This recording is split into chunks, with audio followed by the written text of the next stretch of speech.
Walter White, the dedicated chemistry teacher, finds himself grappling with the indifference and disrespect of his teenage students who view his lessons as irrelevant. To make ends meet, he takes on a side hustle as a cashier at a car wash. However, his day takes a turn for the worse when his boss informs him of a sudden shift change, putting him on car washing duty.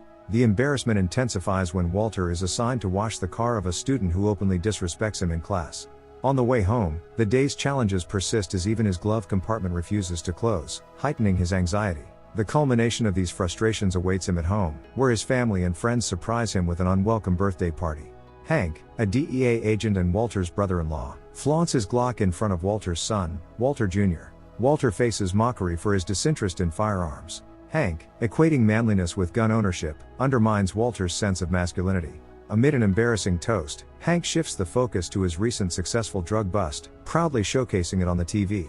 The attention-grabbing element for Walter is the significant amount of cash seized during the operation, totaling a staggering $700,000, an amount far beyond Walter's wildest dreams. Walter contemplates the unusual nature of having such a large sum of money. With an air of confidence, Hank dismisses it as easy money for the drug traffickers until he catches up with them. With the party finally concluded and Walter heading to bed, his wife, Skylar, decides to bring some joy to the birthday boy. However, even after all that excruciating work, that doesn't end well for Walter. On this Saturday, car wash duty for Walter takes an unexpected turn. The strenuous manual labor becomes overwhelming, and things worsen when he experiences a short cough and collapses. An ambulance is called, but Walter, concerned about his insurance, insists he's fine. The medic, however, detects disturbances in his lungs, leading to an MRI scan. The doctor delivers the grim news: inoperable lung cancer. Walter receives the diagnosis with a stoic lack of emotion. The best-case scenario, with chemotherapy, grants him only a few more years. Despite the devastating news, Walter fixates on a seemingly trivial detail: the mustard on the doctor's shirt. Returning home with the weight of his diagnosis, Walter struggles to find the courage to tell Skylar about it. At work, he becomes increasingly detached. When his boss pressures him to clean cars due to a shortage of manpower, Walter finally flips, quitting on the spot in the best style possible. At home, Walter just slowly lights matches and throws them into the pool while weighing his options. He calls Hank and decides to take up on his offer. The very next day, he joins Hank as a ride-along for a meth lab bust. As the school bus passes by, Hank signals the green light for the operation. The DEA team, aware of the dangers posed by phosphine gas from the meth lab, takes precautions by wearing respirators. One whiff could prove fatal. In a familiar sequence, the DEA agents execute a stealthy operation, approaching from behind the house, shooting open the window door, and apprehending the suspect with relative ease. While the typical protocol unfolds, Walter is fixated on one thing. He asks Hank if he can see the actual lab. Hank agrees but insists on him and his partner to have a peek first. Simultaneously, from the same house being busted, a man climbs through the window, caught with his pants down. With a closer look, Walter recognizes the kid. It's Jesse Pinkman, one of his ex-students. Jesse hastily gets into his car, and as he drives away, Walter notices the license plates, realizing that Jesse is the real meth cook. This revelation ties back to Hank's earlier comments about the cook being called Cap'n Cook. Later that evening, as Jesse is attempting to cover his tracks, Walter arrives alone, seeking a conversation. Walter admits that he never expected Jesse to achieve much in life, but when it comes to meth, there's significant money involved. Jesse feigns ignorance, but Walter lifts the tarp, questioning why he calls himself Cap'n Cook and has a license plate that raises suspicion. Jesse assumes Walter is there to urge him to do the right thing, but Walter's intentions are different. Aware that Jesse lost his partner, the DEA seized his lab and money, leaving him with nothing. With Jesse's knowledge of the business and Walter's expertise in chemistry, Walter proposes they partner up. It's presented as an offer, but if he refuses, Walter threatens to turn Jesse in. Not much of a choice. The next day, Skylar shares some positive news with her sister Marie. She sold one of her peculiar figurines for $14. The financial situation in their household is challenging and grim. Walt, driven by his newfound criminal intent, pilfers a collection of chemistry glassware from the school and meets Jesse at his place.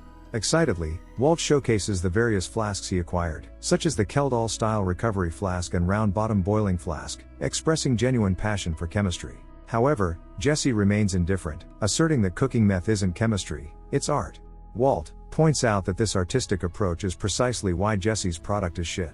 They will cook the purest meth, eliminating any impurities like chili powder, Jesse's signature. Facing a dilemma with neither Jesse nor Walter willing to cook at their respective homes, and ruling out a self-storage option due to DEA scrutiny, they consider an RV as the best alternative. Jesse knows a guy who wants to sell his RV. A mobile meth lab, that is the bomb. Leaving the credit union, Walter hands Jesse $7,000, but the thing is that the RV seller is asking for 85. Walt just tells him to think of something. Jesse is curious about what led Walter, an exemplary citizen, to cooking meth. Walter's response is cryptic: "I awakened." He avoids revealing the true reason behind his drastic shift in behavior, leaving Jesse puzzled. Walter Jr. faces challenges due to cerebral palsy, rendering him unable to try on new pants independently and requiring assistance. He becomes the target of bullies who mock him for needing help from his parents. Skylar, angered by the situation, wants to confront them, but Walter, opting for a different approach, leaves through the back. As Skylar reaches her limit, Walt unexpectedly waltzes in through the front door, attacking one of the bullies. The confrontation ends with the bully limping away, choosing not to retaliate. The family is left in a state of shock, a pleasant small victory. In the desert, Jesse somehow managed to acquire the RV. He scouts the area, finding nothing but cows. It seems like the perfect spot to set up their meth lab. Walter, ready to begin, takes off his clothes and hangs them on the RV's mirror. The situation is hilarious for Jesse, starting to film Walt on his camera, but that's clearly an additional implication they don't need. The two finally begin the cooking process, engaging in a sequence of mincing, mixing, pouring, filtrating, and weighing all the necessary ingredients. Despite a minor mistake from Jesse, Walt is there to maintain control of the operation. The respirators are essential to protect against the heavy fumes, and the mountainous surroundings mask their activities well.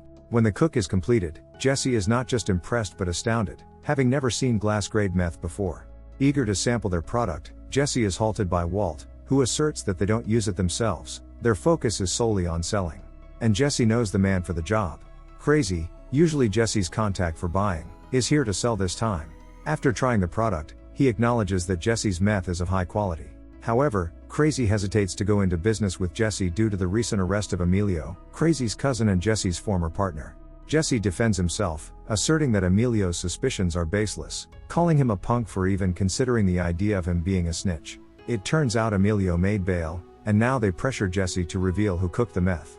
Walter prepares for another cook when a green car arrives. Jesse has brought the two cousins to their cooking spot. Crazy offers Walter a job, but he initially declines. However, when Crazy reveals a bag of cash, Walter's interest is piqued. Emilio recognizes Walter from a past bust with Hank, reinforcing his suspicion that Jesse is working for the police. The cousins pull out guns, and Jesse's attempt to escape fails miserably. As Crazy is about to cap Walter, he proposes teaching them his recipe for the glass-grade meth.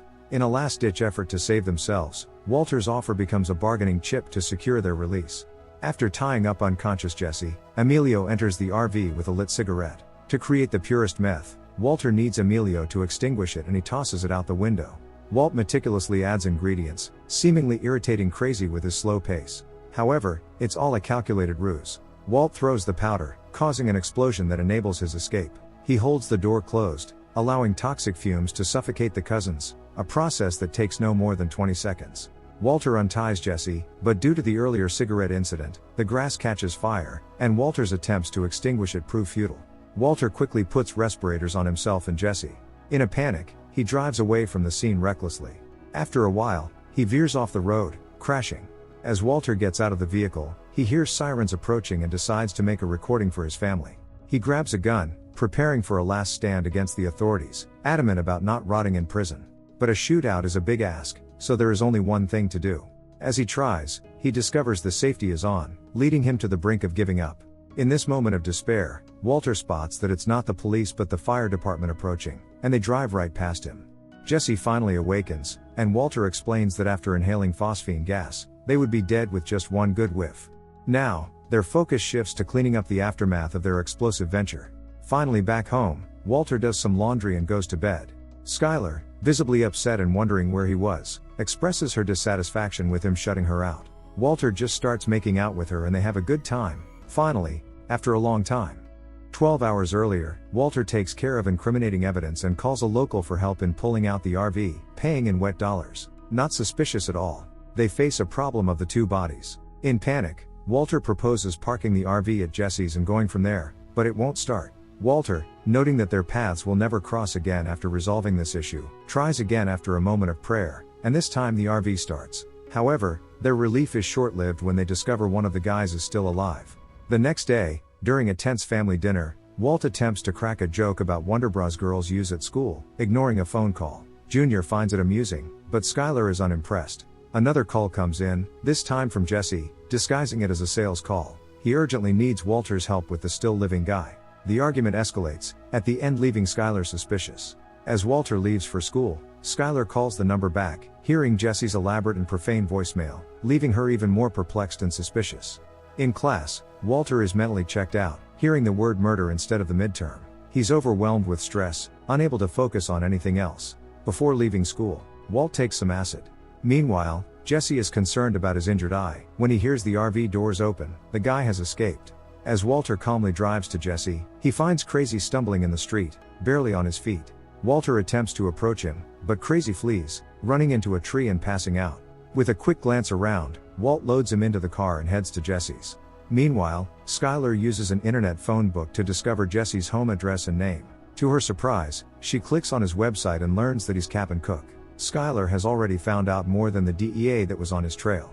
Back at Jesse's place, in the basement with Crazy barely breathing, Walter and Jesse are uncertain about their next steps. Walter probes Jesse about Crazy's nature, learning that he is a distributor, a businessman, as Jesse puts it. Walt suggests that they don't have to resort to killing him. Perhaps Crazy can be reasoned with. However, Jesse doubts that letting Crazy go will end well. Suddenly, they hear noise downstairs. Cautiously descending the stairs, they find Crazy still unconscious. Jesse rushes to his garage and retrieves a lock for his motorbike, testing its effectiveness. He decides to secure Crazy in the basement, feeling more assured that he won't have the chance to wander freely. Now faced with the dilemma of what to do with Crazy downstairs, Walter and Jesse are at a loss. Jesse suggests the possibility of phosphine gas having a delayed reaction to still get Crazy, but Walter is uncertain. However, Walter redirects Jesse's attention to a more immediate concern, the body in the RV. As the temperature rises, they need to dispose of it in a way that leaves no trace before decomposition sets in. That is why Walter took the acid from school. His idea is to dissolve the body. This somehow is overstepping Jesse's moral code, and he refuses to participate. Walter, emphasizing that they are in this 50-50, insists they both need to handle it. Alternatively, he suggests they split the tasks, one deals with the body, and the other with Crazy. To decide, they consider flipping a coin, both hoping to avoid becoming murderers. When the coin falls on head, Walter gets the short end of the stick. Walter, trying to work up for the task, receives a call from Jesse, who is uncertain about whether the flimsy container can actually hold the acid. Jesse also inquires about Walter's progress with the deed, but Walter is struggling to come to terms with it. Jesse suggests that, in a twisted way, they might be doing Crazy a favor given his current rough state, although it's not the most encouraging perspective. In a discreet manner, Jesse checks the container's capacity, revealing that it's clearly not sufficient for a human. While Walter is finally manning up for the job, unable to decide whether to go stabby, hammer to the head, or good old one shot one kill, ultimately settling for the most painful way he could think of. Walter quietly descends the stairs, but Crazy startles him, exclaiming that he can see him. In panic, Walter doesn't say a word and rushes upstairs. Crazy pleads for some water, leaving Walter feeling even more guilty. He brings him water, a sandwich and a bucket, for his business. Crazy inquires about Emilio, wanting to know if he's dead, but Walter simply walks away without providing an answer. Walter mumbles to himself, expressing his frustration at being a coward. To relieve stress, he turns to Mary Jane, attempting to roll a joint. Despite lacking experience, after numerous trials and errors, he finally succeeds. Jesse finally returns to find Walter high. Unfortunately, he didn't buy any containers because they were all too small. Walter's suggestion that he could have bought two, and just saw the guy's limbs off doesn't sit well with Jesse, especially when he realizes Walter still hasn't done the deed. Walter promises to do it tomorrow, leaving Jesse stuck with the coughing guy for the whole night. Walter accompanies Skylar to the doctor for a checkup on their baby. It's a girl. Walter struggles to hold back tears, keeping his cancer a secret.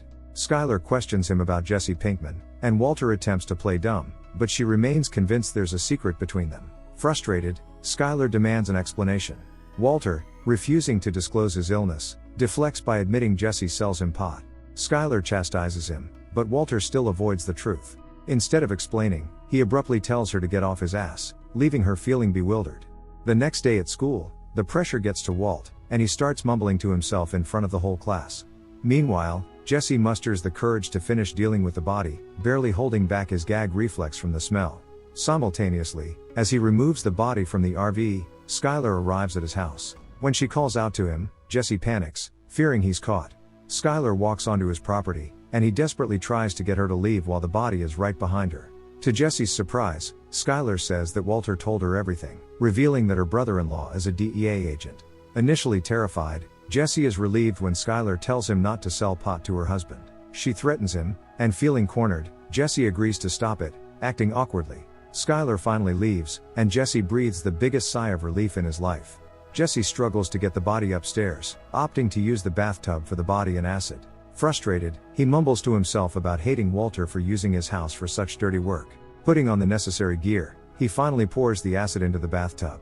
Walter finally arrives, and Jesse confronts him about Walter's brother-in-law, who is with the police, revealing the meeting with Walter's wife and the ensuing events. They argue once again, debating who has the worst task. Jesse discloses that he had to drag the body upstairs and place it in the bathtub.